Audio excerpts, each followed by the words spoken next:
창세기 19장 14절에서 17절 말씀 우리 한 목소리로 읽겠습니다. 롯이 나가서 그 딸들과 결혼할 사이들에게 말하여 이르기를 여호와께서 이 성을 멸하실 터이니 너희는 일어나 이곳에서 떠나라 하되 그의 사이들은 농담으로 여겼더라. 동틀 때에 천사가 롯을 재촉하여 이르되 일어나 여기 있는 내 아내와 두 딸을 이끌어내라. 이 성의 죄악 중에 함께 멸망할까 하노라. 그러나 롯이 지체함에 그 사람들이 롯의 손과 그 아내의 손과 두 딸의 손을 잡아 인도하여 성 밖에 두니 여호와께서 그에게 자비를 더하심이었더라. 그 사람들이 그들을 밖으로 이끌어낸 후에 이르되 도망하여 생명을 보존하라. 돌아보거나 들에 머물지 말고 산으로 도망하여 멸망함을 면하라. 아멘. 소돔 사람들은 나그네들이 롯의 집에 들어갔다는 소식을 듣고 롯의 집으로 몰려가 나그네들과 상관하겠다며 나그네들을 내놓을 것을 요구했습니다. 롯은 그런 소돔 사람들에게 자신의 딸들을 내어주겠다고 했지만 그들은 롯의 제안을 거절하고 문을 부수고 들어가려 했습니다. 그때 천사들이 나섭니다. 그래서 밖에 있는 사람들의 눈을 어둡게 하고 롯에게 가족들을 데리고 소돔을 떠나라고 하나님께서 곧 이곳을 심판하실 거라고 말했습니다. 그런 말을 들은 롯이 제일 먼저 한 일은 무엇이었을까요? 14절에서 롯이 나가서 딸들의 사위들에게 가서 말했다라는 내용이 나와서 그 말을 들은 즉시 사위들을 찾아간 것 같지만 15절을 보면 롯이 사위들을 찾아간 것은 시간이 한참 지난 동틀 때였습니다. 창세기 19장 14절부터 15절 봅니다. 롯이 나가서 그 딸들과 결혼할 사위들에게 말하여 이르기를 여호와께서 이 성을 멸하실 터이니 너희는 일어나 이곳에서 떠나라 하되 그의 사위들은 농담으로 여겼더라. 동틀 때에 천사가 롯을 재촉하여 이르되 일어나 여기 있는 내 아내와 두 딸을 이끌어내라. 이 성의 죄악 중에 함께 멸망할까 하노라. 그러니까 롯은 무엇을 하느냐 바빴고 그러다 마지막이 되어서야 사위들을 찾아갔다라고 볼 수 있는 거죠. 그러면 롯은 밤새 도대체 뭘 했을까요? 지금 롯과 두 천사들에게 일어나 소돔 사람들이 찾아와서 막 행패를 부리는 그 일은 저녁 먹고 아직 잠들기 전이었습니다. 그런데 이제 동틀 때가 가까울 때까지 롯이 엄청 바쁘게 뭔가를 한 겁니다. 그러면 롯은 밤새 뭘 한 걸까? 답은 하나입니다. 뭐라도 더 가지고 나가려고 동분서주한 겁니다. 이것도 챙기고 저것도 챙기고 그러다 보니 시간이 흐르는 겁니다. 그리고 그걸 짊어지고 가려고 보니까 너무 양이 많은 겁니다. 그래서 그제서야 사위들을 찾아가는 거예요. 사위들이 생각난 거죠. 사위들을 데리고 가면 이거 다 챙겨갈 수 있겠다. 이런 생각을 하면서 말입니다. 그러니까 롯은 갈 때 가더라도 멸망할 때 멸망하더라도 소돔에서 쌓아 올린 풍요는 포기할 수가 없었던 겁니다. 또한 그래서 사위들을 찾아간 겁니다. 그러나 롯의 말을 들은 사위들은 농담으로 여길 뿐 듣지 않았습니다. 롯은 나가서 보세요. 창세기 19장 14절을 보면 롯이 나가서 그 딸들과 결혼할 사위들에게 말하여 이르기를 이렇게 돼 있죠. 롯이 나가서 사위들에게 말했습니다. 그냥 나가니까 사위들이 있었습니다. 사위들의 집을 찾아가지 않았습니다. 나가니까 사위들이 있습니다. 그런데 거기 누가 있었습니까? 문 앞에 누가 있었죠? 나그네와 상관하겠다던 소돔의 무리들이 있었습니다. 그러니까 그들 사이에 롯의 사위들도 있는 겁니다. 그런데 그렇다면 이들은 장인이 딸들을 성폭행 당하도록 내어주겠다는 말을 듣고도 가만히 있었던 사람들이네요. 그렇다면 그들은 적어도 롯의 딸들을 사랑해서 결혼을 했거나 결혼을 할 예정인 게 아니었던 겁니다. 소돔에서 꽤 영향력 있는 롯의 사위라는 타이틀이 필요했던 거고 지금 롯의 가문에는 아들이 없죠. 그러니까 롯의 사이가 된다는 말은 대릴 사이가 된다는 말이고, 롯의 부와 그리고 그 가문의 지위를 물려받는다는 얘기입니다. 그러니까 대릴 사이는 아들처럼 되는 거니까. 그러니까 그 타이틀이 필요했던 겁니다. 롯이 가지고 있는 게 필요했던 거죠. 그러니까 소돔이 멸망한다느니, 그러니 얼른 성을 떠나야 한다느니 하는 소리를 하니까 농담으로 여기는 겁니다. 소돔이 왜 망해? 내가 여기서 모든 걸 다 누리고 있는데 이제 네 것도 다 내 건데, 이런 생각하는 겁니다. 그런데 이것이 죄인들의 대표적인 속성입니다. 임박한 멸망을 인지하지 못합니다. 하나님께서 주시는 경고를 듣지 않습니다. 그 대단한 장인 어른이 와서 그런 말을 하는데도 듣지 않습니다. 그들은 심판이 임할 때까지, 하늘에서 불이 떨어지는 그 순간까지도 그저 농담으로 말도 안 되는 소리라고 생각할 겁니다. 이 세상이 왜 사라져? 왜 멸망해? 왜 심판을 받아? 이렇게 생각할 겁니다. 왜 죄인들은 임박한 심판의 경고를 듣지 않는 걸까요? 그 이유는 자신들이 누리고 있는 삶이 영원할 거라는 근거 없는 믿음 때문입니다. 누가복음 17장을 보면 이런 말씀이 있습니다. 한번 찾아보겠습니다. 누가복음 17장 26절 말씀입니다.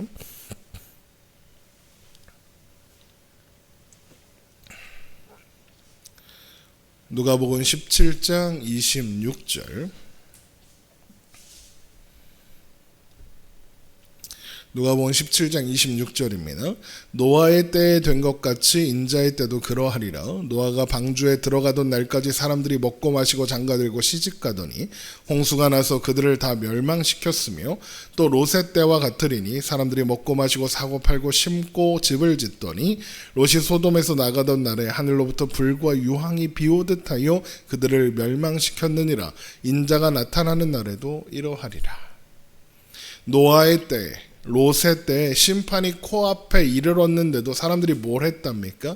먹고 마시고 장가들고 시집갔답니다. 먹고 마시고 사고 팔고 심고 집을 지었답니다. 임박한 심판을 인지하지 못하고 그냥 살았다는 겁니다. 왜요? 그게 전부인 줄 알기 때문입니다. 그래서 심판이 코앞에 놓여 있는데 먹고 마시고 사고 팔고 장가들고 시집가고 집 짓고 집 사고 하는 겁니다. 자신들이 욕망하는 것을 추구하며 그렇게 살아가는 거죠. 그래서 임박한 심판의 경고를 그저 농담으로 여기며 그렇게 구원이 필요하다는 선포를 무시하며 살아가는 겁니다. 이 세상이 영원할 거라는 근거 없는 확신, 거기에 쌓아 올린 것들이 영원할 것이라는 근거 없는 확신, 그것이 그들을 멸망으로 이끌고 있는 겁니다. 여러분, 복음이 세상에서 어리석고 미련한 것으로 취급받는 이유도 바로 이것 때문입니다. 세상은 복음을 이해하지 못합니다. 하나라도 더 쌓기 위해 노력해야 할 시간에 이 세상이 전부가 아니라면서 보화는 땅이 아니라 하늘에 쌓아야 한다고 그러는 사람들을, 이 세상은 곧 사라질 것이고 그러므로 세상에 무언가 남기기 위해서 애쓰는 것은 무익하다는 사람들을 이해할 수 없을 거기 때문에 그렇습니다. 그들의 눈에는 하나님은 그저 내가 쌓아 올린 것을 헛된 소문으로 겁박해서 공짜로 힘도 들이지 않고 빼앗아 가려는 존재로 보일 뿐인 겁니다. 그래서 바울은 멸망하는 자들에게 십자가의 도는 미련한 것이라고 하는 거죠. 그러나 그게 미련한 게 아니라는 걸 아는 사람들이 있습니다. 그들은 그걸 어떻게 알았겠습니까? 하나님께서 그들을 찾아가시고 선택하셔서 말씀하셨기 때문입니다. 롯을 부르신 것처럼, 그래서 롯을 구원하시는 것처럼 하셨기 때문입니다. 그런 사람들에게 임박한 심판에 대한 경고는 진지한 것이고 구원의 필요성은 중요한 메시지입니다. 그래서 바울은 구원을 받는 사람들에게는 십자가의 도가 하나님의 능력이요 하나님의 지혜다라고 하는 겁니다. 물론 구원받는 사람이 지혜롭고 영민해서 임박한 심판의 경고와 구원이 필요하다는 복음의 메시지를 듣고 반응하는 건 당연히 아닙니다. 하나님의 열심에 이끌려 갈 뿐입니다. 롯을 보십시오. 임박한 심판을 알았고 또 믿었지만 그런데 지금 동이 트고 있는데도 소돔을 떠나질 못합니다. 거기에 뭔가 미련을 두고 있습니다. 천사들이 재촉하는데도 계속 지체합니다. 창세기로 돌아와서 창세기 19장 15절을 봅니다. 창세기 19장 15절. 동틀 때에 천사가 롯을 재촉하여 이르되 일어나 여기 있는 내 아내와 두 딸을 이끌어내라. 이 성의 죄악 중에 함께 멸망할까 하노라. 그러나 롯이 지체함이입니다. 계속 지체합니다. 밤새 지체했으면서 또 지체합니다. 들고 갈 건 많은데 손이 부족합니다. 이고지고 해봤는데 자꾸 남는 게 생깁니다. 그러니까 자꾸 돌아서고 멈추고 지체하는 겁니다. 문 밖으로도 나서질 못하는 겁니다. 우리도 그렇습니다. 하나님을 압니다. 하나님이 심판하겠다고 말씀하셨으니 그대로 이루실 것도 믿습니다. 알고 있습니다. 그래서 복음이 필요하고 구원이 필요하다는 것도 압니다. 그런데 복음 안으로 한 발짝 들어가기가 어렵습니다. 왜요? 세상에 미련이 남거든요. 하나님을 알고 하나님을 믿는다고 하지만 교회는 가지 않습니다. 믿는 것도 아니고 안 믿는 것도 아닌 애매한 상태에 머물러 살고 있습니다. 그럴 때 하나님이 등을 떠미시는 겁니다. 그래서 우리가 이 자리에 있는 거예요. 하나님이 등을 떠미신 겁니다. 지체하는 롯을 강제로 성 밖에 데려다 두시는 것처럼 말이죠. 창세기 19장 16절입니다. 그러나 롯이 지체함에 그 사람들이 롯의 손과 그의 아내의 손과 두 딸의 손을 잡아 인도하여 성 밖에 두니 여호와께서 그에게 자비를 더하심이었더라. 이렇게 보니 하나님께서 두 천사를 소돔으로 보내신 이유가 그래서 두 명을 보냈나 싶습니다. 사실 심판을 실행하려면 천사 한 명만 보내도 충분하지 않습니까? 보통 혼자 갑니다. 심판의 사자가. 그런데 두 명의 천사를 보내셨네요. 두 명의 천사가 사람의 모양으로 가면 손이 4개입니다. 구해내야 할 사람이 4명이네요. 그래서 손이 4개 필요했구나. 하나님은 이미 구원하실 자들을 알고 계셨구나. 그렇게 생각할 수 있습니다. 롯은 지체하는데 하나님이 등을 떠미시는 겁니다. 롯을 구원하셔야겠는 겁니다. 은혜를 베푸셔야겠는 겁니다. 그래서 여호와께서 그에게 자비를 더하심이었더라라고 하는 겁니다. 롯과 그의 가족들을 성 밖으로 옮긴 천사들은 산으로 도망하여 멸망을 면하라고 합니다. 창세기 19장 17절입니다. 그 사람들이 그들을 밖으로 이끌어낸 후에 이르되 도망하여 생명을 보존하라. 돌아보거나 들에 머물지 말고 산으로 도망하여 멸망함을 면하라. 돌아보거나 머물지 말랍니다. 멸망의 자리에 미련을 두지 말라는 겁니다. 천사들이 이런 말을 한다는 건 롯이 지금도 여전히 성 밖에 나왔는데 여전히 소돔에 미련을 두고 있다는 의미입니다. 왜요? 천사들이 억지로 끌어내는 바람에 아마도 순간이동 같은 거 했을 것 같기도 해요. 그러는 바람에 아무것도 가지고 나오지 못했으니까요. 그리고 얼마나 미련이 남았겠습니까? 성 밖에 서 있게 된 순간 무언가를 떠올리며 그거라도 가지고 나와야겠다며 다시 성 안으로 들어가려고 했을지도 모르겠습니다. 이렇게 요즘에 장마 때문에 안타까운 사고들이 많이 일어나잖아요. 물이 차오르는데 다시 집으로 들어갔다는 거예요. 왜 들어갔나 보니까 장롱 안에 들어있던 동문치, 장롱 안에 들어있던 그거 가지고 가겠다고 갔다가 돌아가시는 안타까운 사고가 얼마나 많이 있는지 몰라요. 롯도 그러는 거예요 지금. 그러니까 롯은 끝까지 소돔의 미련을 두고 있는 겁니다. 그런데 이런 롯의 모습이 전혀 새롭지 않죠. 이 모습이 우리의 모습이거든요. 우리가 그러잖아요. 우리도 압니다. 세상이 전부가 아니며 세상은 결국 사라질 존재라는 걸 알고 있습니다. 그런데 늘 아쉽죠. 자꾸 미련이 생깁니다. 멸망할 것을 알아도 도망가질 못합니다. 아무것도 남기지 못할 걸 알지만 남기고 싶습니다. 그래서 우리의 신앙 여정이 자꾸 잃어버리는 여정이 되는 겁니다. 우리 인생이 뭘 자꾸 잃어버리는 겁니다. 젊음을 잃어버리고 돈을 잃어버리고 사랑을 잃어버립니다. 자꾸 잃어버립니다. 그러니 매 순간 헛되고 헛되니 모든 것이 헛되도라로 가는 겁니다. 우리 인생이 시간이 흐르면서 우리는 그걸 깨닫고 확인하는 겁니다. 우리는 그런 존재입니다. 우리는 비워질 수밖에 없는, 모든 것을 잃어버릴 수밖에 없는 존재이죠. 그런데 하나님은 우리를 그 상태로 내버려 두지 않으십니다. 등을 떠미십니다. 그것도 안 되면 손을 잡아 강제로 옮겨두기라도 하십니다. 우리를 구원하겠다는 하나님의 의지는 꺾이지 않습니다. 천사들이 자꾸 지체하는 롯을 두고 가지 않은 것처럼 하나님은 우리를 그냥 내버려 두지 않으시고 찾으시며 인도하십니다.